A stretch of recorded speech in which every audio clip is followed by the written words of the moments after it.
everyone, my name's Nadia, welcome to my channel. Today I want to talk about this charity who I think is amazing.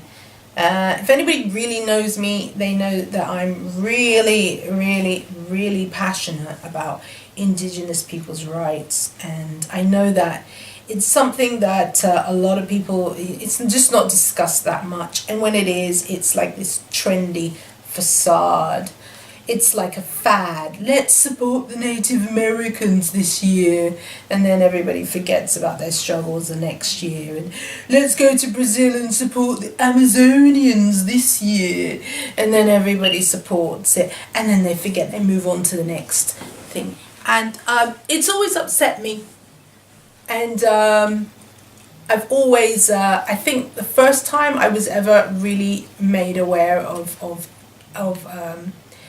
Indigenous people's rights was when I met an Australian girl who, bless her cotton socks, she said to me, she said, "Oh, you're not like the people back home." And I said, "What people?" And she said, "Oh, you know, the Aborigines." She said, "Black people here are different." And I said, "Oh, they're not different." I said, we're the same people. You know, it's the same thing. It's the same problem. It's nothing different about it. I didn't like the fact that she differentiated. I know why she differentiated, but to me, I feel like I may not be Indigenous to a certain extent, but everything that happens to them, I still get really upset about it. So there's this charity, and they're called Survival, and they, to me, are one of the best charities out there that support Indigenous people's rights. They call them, their slogan is the Global Movement for Tribal People's Rights. And this is a little booklet that they have. If you can contact them to get this booklet, that would be great. So I'm just going to read some stuff from the booklet, very short things that I think it would be nice for people to actually think about, okay?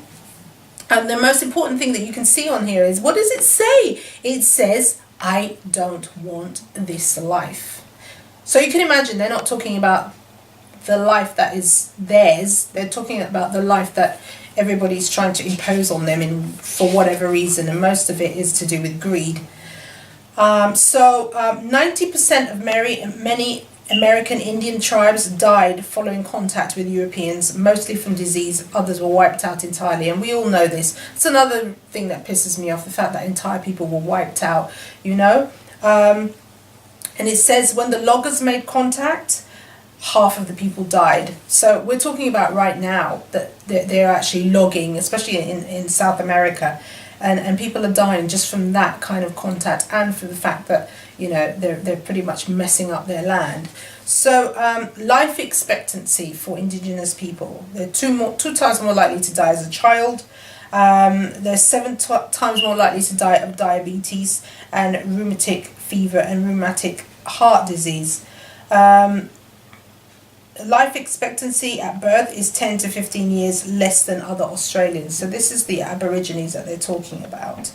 As you know, I'm not going to go into the problems of alcohol, but isn't it funny how alcohol is a problem amongst Native Americans and Aborigines, and the system that was put in place to give it to them, to have them pretty much destroy themselves, is still going on.